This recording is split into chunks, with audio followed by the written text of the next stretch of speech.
Hi, this is Tim of the 1916 Company. Welcome and thanks for logging on. In pole position on today's show, we have the Omega Speedmaster Professional Moonwatch Apollo 11 40th anniversary. This was a limited edition launched for the 2009 model year, a special series celebrating the first manned mission to the moon. Now you can see that this is a limited series of 7,969 in reference to 1969 with the image of the mission patch on the reverse of the watch. Mechanically, it's a Moonwatch, Calibre 1861 manual wind, Lamagna based, NASA approved and flown with a 48-hour power reserve, a 3 Hz beat rate cam and lateral clutch with super crisp cam action, courtesy of the industrial might of the Swatch Group. It's indistinguishable from a column wheel. The watch comes with a really cool boxed set that includes a sterling silver medallion that features the mission patch logo. Now the watch also includes a traditional Moonwatch thermoplastic crystals, so you get the same off-axis distortion the astronauts enjoy, and it is worth mentioning why that's used over a sapphire. It's easier to scratch a thermoplastic, but harder to shatter it relative to a sapphire, and you don't want to have loose debris and fragments of sapphire floating around in zero gravity, where it can get into people's eyes and lungs and the equipment on the spacecraft. So that is why the Moonwatches use plexi. We have a sterling silver image of the mission patch one more time over at 9 o'clock, and look at the use of a brushed hand for minimal contrast so as not to obscure your perception of the logo. We have the time that Apollo 11 touched down on the moon with Buzz Aldrin, Neil Armstrong, and Michael Collins. And we actually have a fair amount of luminescent material here. This is a functional Moonwatch in every regard. So you've got a chronoseconds hand that's quite visible. The watch is about 53 millimeters lug to lug or end link to end link. If we measure lug to lug, it's more like 48.5. 42 millimeter case. I have to imagine that this would have seemed huge to astronauts back in 1969. Now, of course, pre-moon watches actually went to the moon, so that's always been a little bit of an irony, but the professional version of the Speedmaster, the 42, was very much around in 1969. It's a full-sized watch today. It must have been gargantuan by the standards of their time, and a very accomplished watch. Well, this is a special edition. It also includes all of the hardware that is flown by NASA, so it's in addition to, not in lieu of. And you're looking at this watch on my 16 centimeter circumference wrist. Now let's say you want to spend a lot more money on your steel full bracelet sports watch. Well, as usual, Patek Philippe has you covered. So you're looking at the 5726 1A. This is the dash 014, the blue dial model that came out in 2019. So it's an annual calendar Moonphase. It's 120 meters water resistant, steel automatic winding, and very well loomed. We'll do the loom shot first just to get that out of the way. You can see that's easy to see. This is a very luminescent timepiece. What makes this one a little bit different from some of the others is we've got this gradient blue dial with a somewhat more saturated blue than you'll find on a 5711. We have an aperture style annual calendar, which was Patek Philippe's original invention back in 1996. They created this intermediate step between a simple calendar and a perpetual. So we've got the day, the date, and the month, and you only need to adjust it once a year annually during the jump from February to March.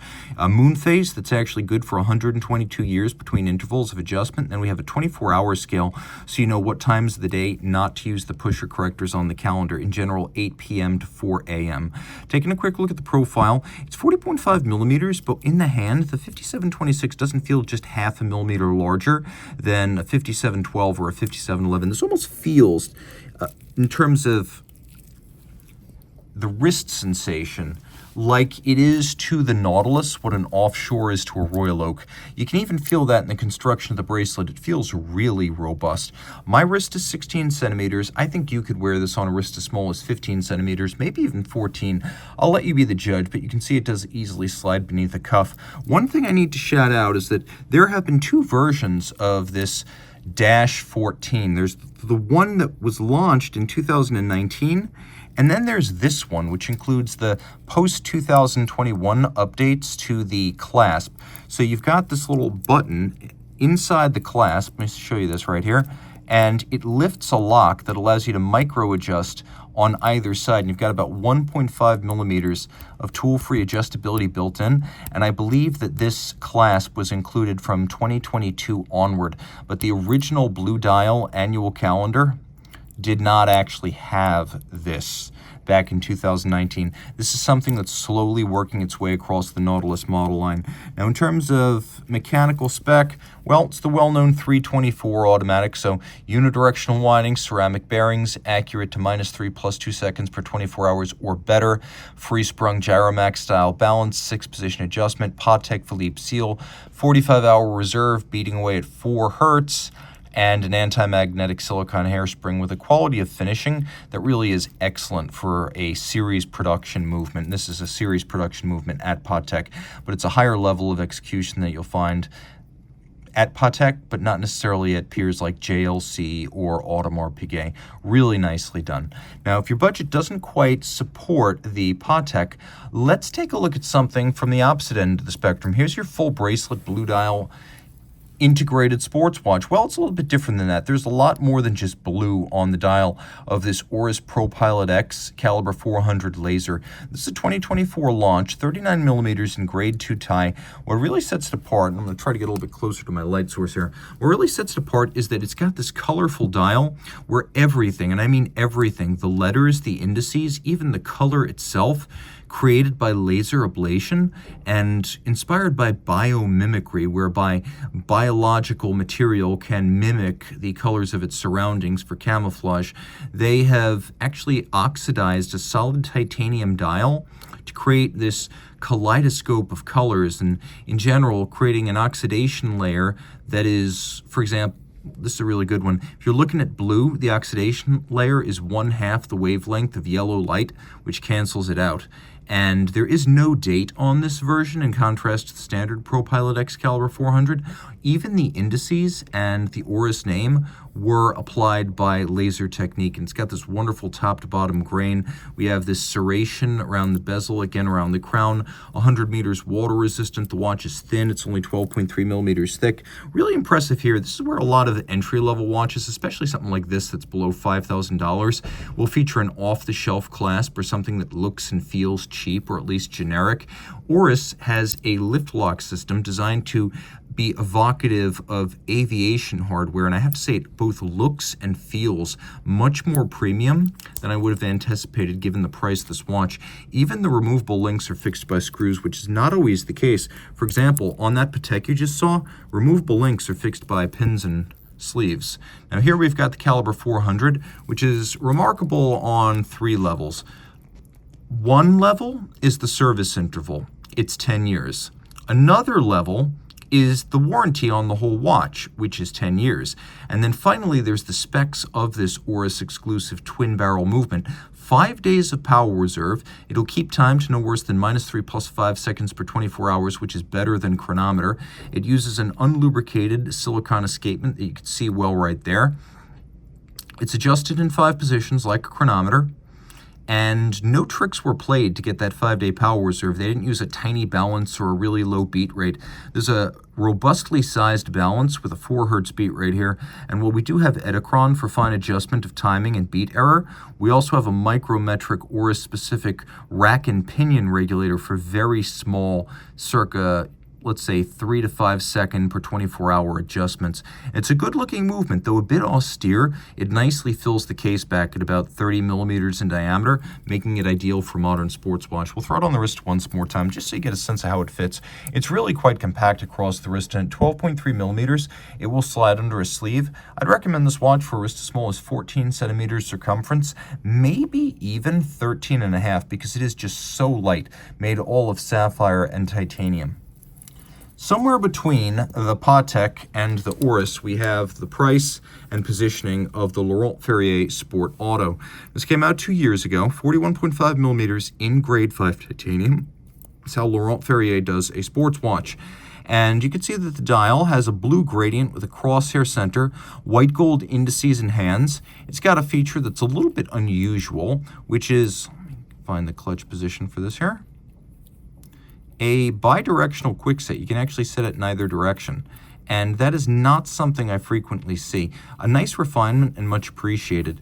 Beautifully made. The bracelet really is quite light on the wrist, and it has removable links fixed by screws, which I appreciate in a world where many brands with titanium bracelets will give us pin sleeves, and even Patek, of course, uses pin sleeves. They've got their reasons, but I still prefer the screws. And we have more removable links on this side, which means having many and small links, you're going to get a really easily sizable bracelet.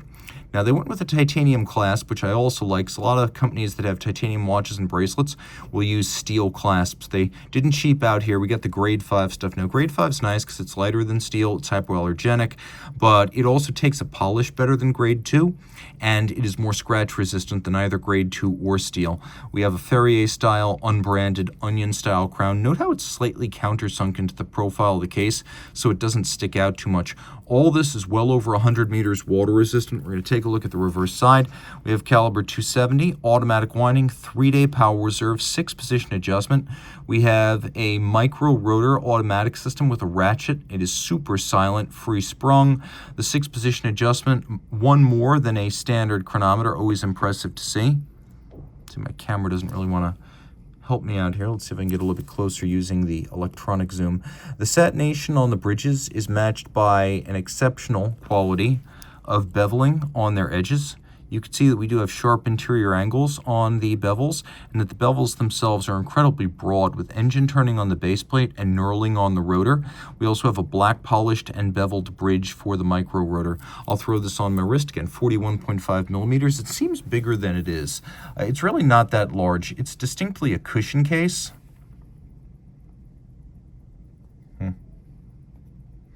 Gonna have to fight with my camera a little bit to get this guy to focus in. Okay, so the watch wears nicely, super light. It's not too broad across the wrist, and you can see that to good advantage from this angle. Now, it's 13.2 millimeters thick, but it's not tough to surmount with a sleeve because it has such a stepped and sloped case flank. A really nice watch. We'll do a loom shot because this is a timepiece that is well loomed. Automatic, titanium, long power reserve, well loomed, superior water resistance. It's got a lot going for it, and I feel like it's a little bit of an underrated gem, much like the brand that builds it.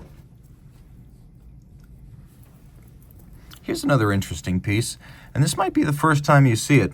If at first glance you think you're looking at a black ceramic 39.5 millimeter Planet Ocean with Sedna red gold hardware, you're close. This is actually a 2023 launch that is the first application I've seen of brown ceramic. So this is the Planet Ocean brown ceramic, and brown ceramic dial, brown ceramic bezel insert, brown ceramic case. It's a beautiful complementary color alongside the red gold.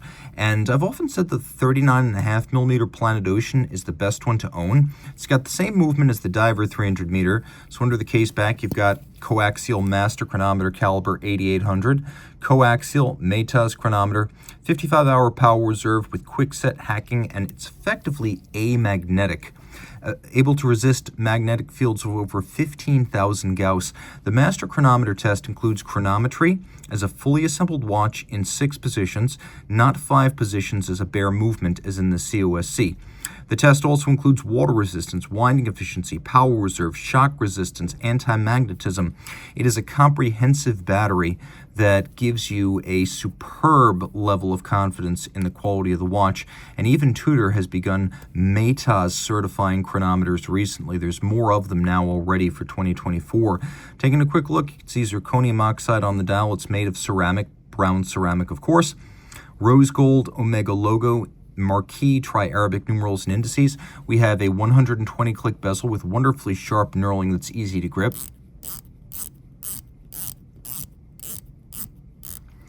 Dive bezels are great for timing everything, not just diving. And you can see Omega doesn't short you the loom, even making the bezel pearl in the minute hand differentially colored from the rest of the dial. Plus, you've got a loomed seconds hand, so you know if the watch is running. Not every dive watch has that. I think when it's lacking, that's an oversight. Omega does things the right way.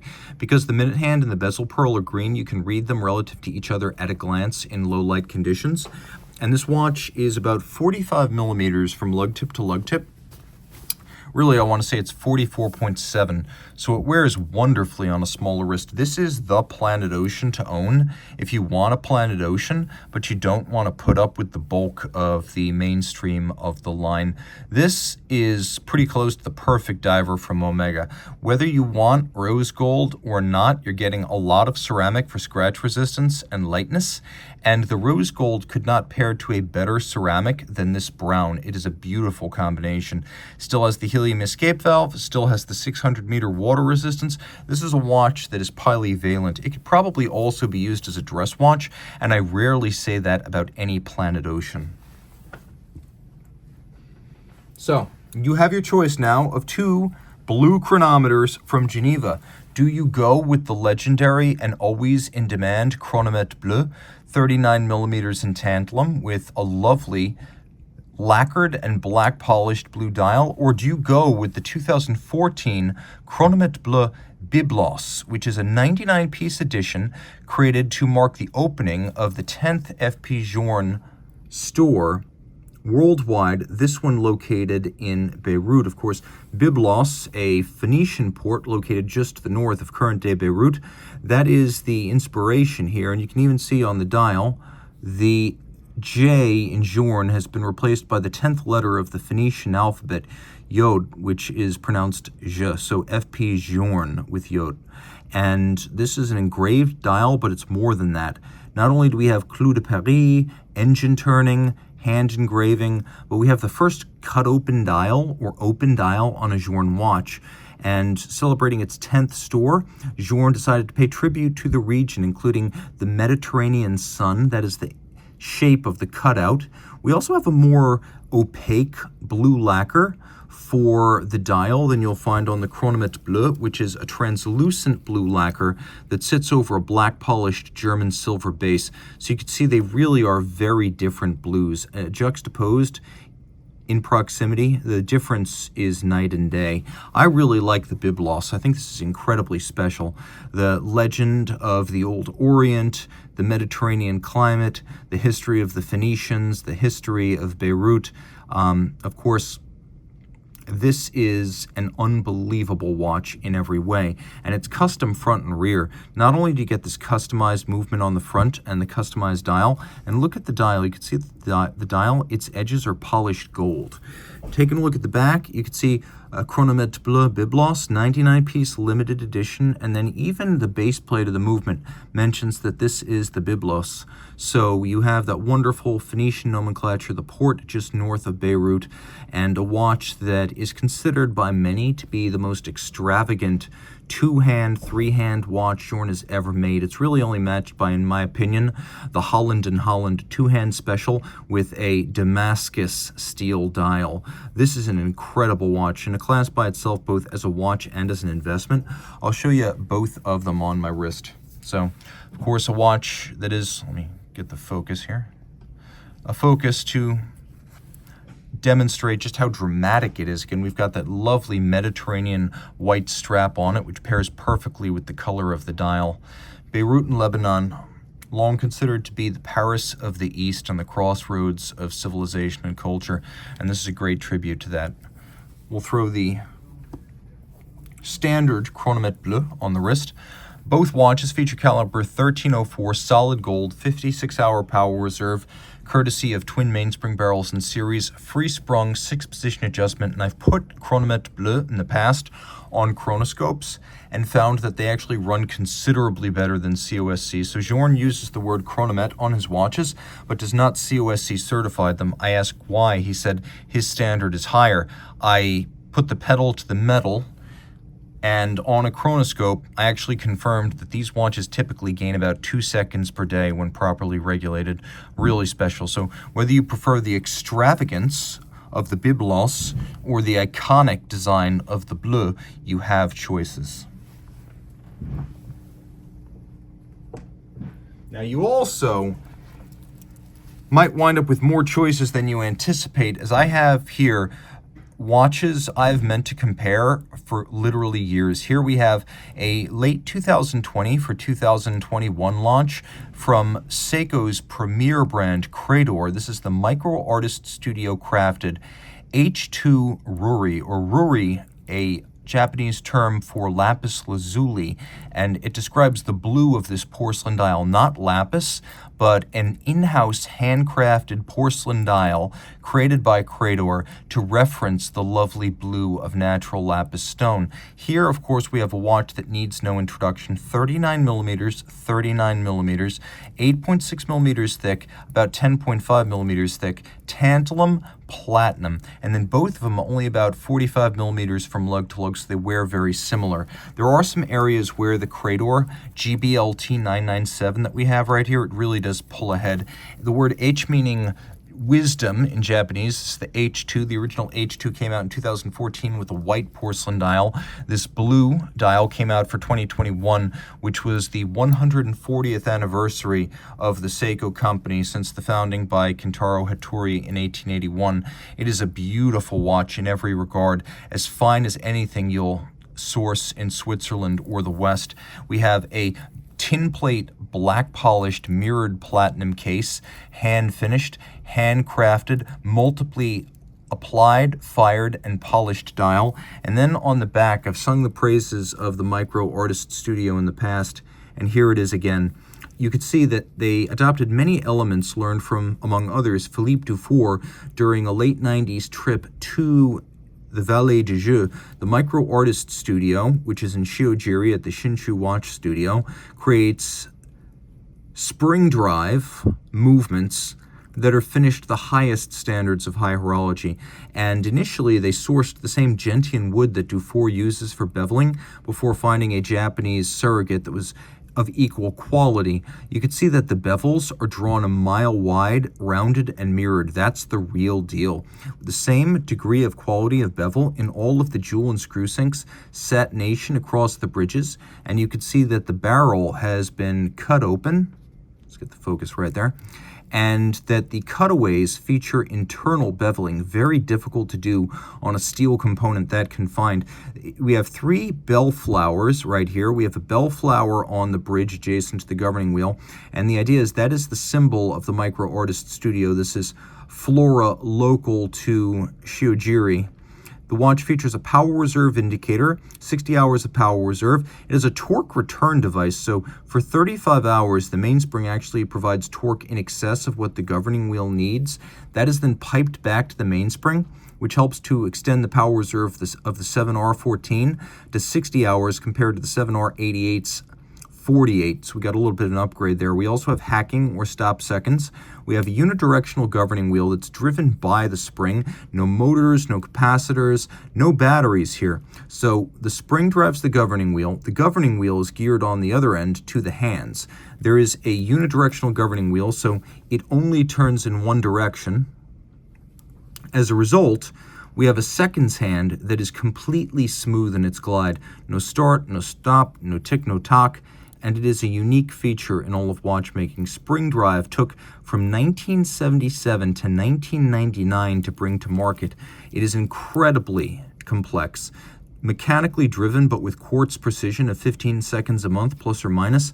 There is a magnetic field around the governing wheel, which by turning creates an induced electrical current that activates a quartz oscillator, which in turn uses an electromagnetic braking force to slow the governing wheel and keep the time.